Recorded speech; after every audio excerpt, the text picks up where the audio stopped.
we started this, we got this thing going, and then they were in Santa Rosa, where the original first bocce courts were, is down at the DeMayo Park.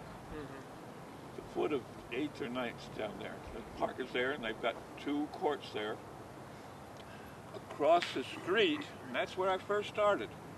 And Dutch Floor was the chief of police, and we used to go down there and we would play in the afternoon and in the evenings. They had a couple of lights, and they made their own wine. We'd drink wine, and we would have a party. And we had some real nice parties. And the people there that owned the house and the lot where we had built the court, we had 2 courts, they would supply the wine, and a guy would throw in maybe 50 cents or $1 and have a bottle of wine, homemade. But Dick Porter heard about this, and he went down there to the DeMayo Park, and they says, well, you better go up here to Juilliard Park.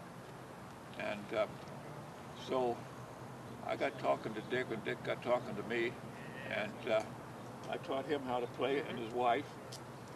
And they have the Viragold winery and vineyard out there. I don't know how many acres. It's a pretty substantial vineyard. And they cleared out, and they built 2 courts in there, and beautiful courts, benches and everything. It just they worked there for months doing it, and they did everything, and then they would read it and study it, and then they get verification, and then I'd sprinkle a little holy water on it or something, and they would go do it. They did that, and then they did for the for the church at Sebastopol, the Catholic Church. Some of the bunch were part of that. They built courts over there, and but anyway, Dick Porter and his wife, they started, and the Italian boys, because we could have the wine, where we have a little problem here because it's a city park, and Dick was one of the board of directors of the wine institution here.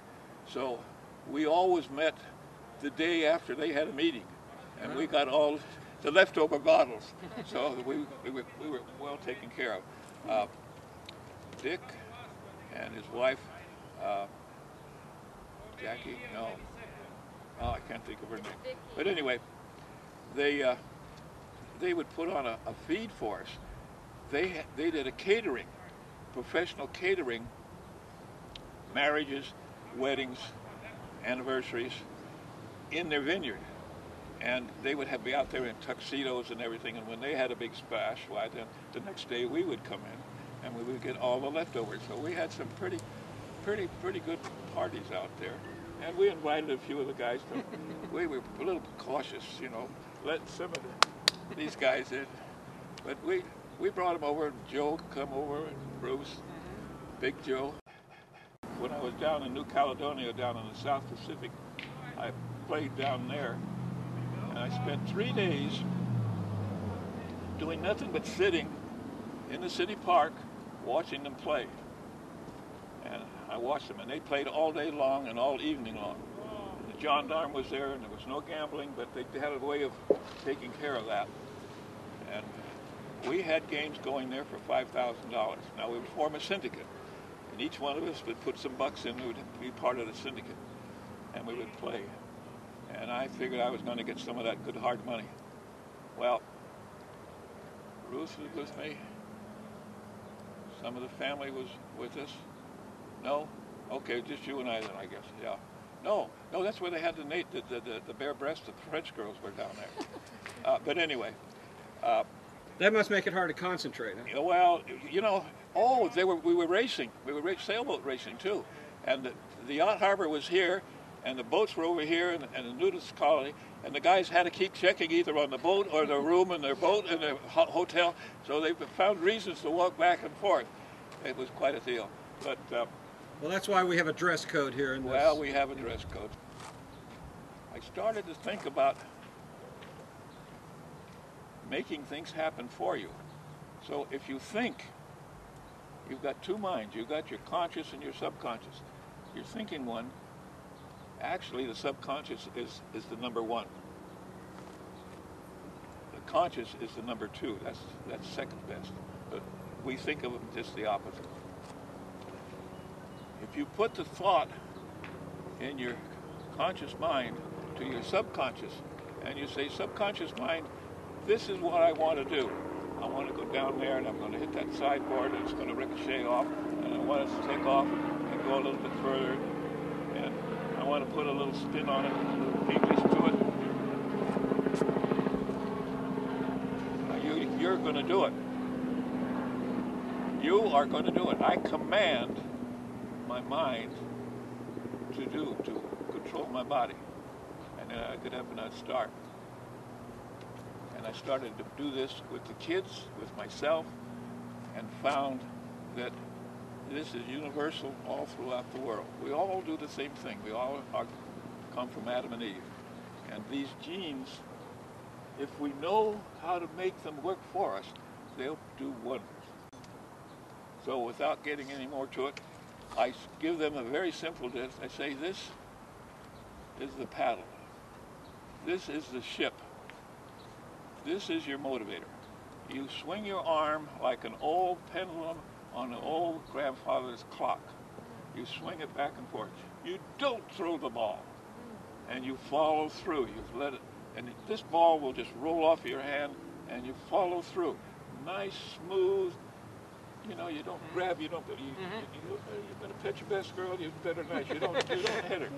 But I said on the ship, it has a bow. And these are the bow. These are the two front fingers. These are the pointing fingers. This is where you want to point. This is your port and starboard. They're nothing but a rail. And it rolls off of these two, and your thumb is the rudder. This is what steers the boat.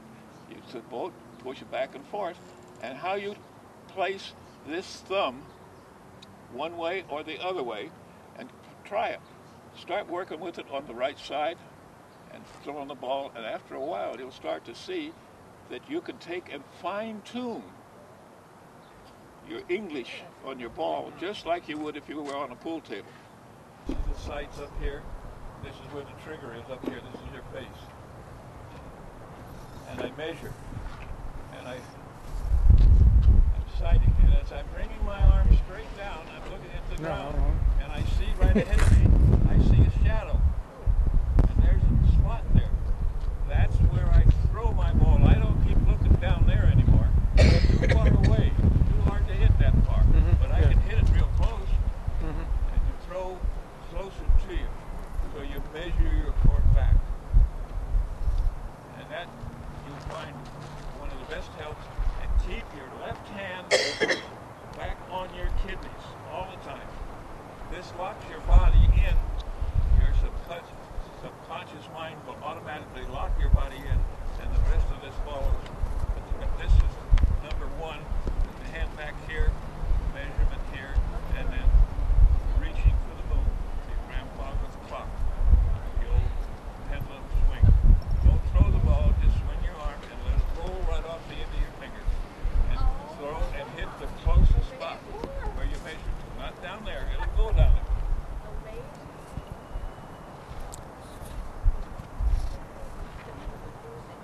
Oh, I took the plane away. All right, she's got a spot.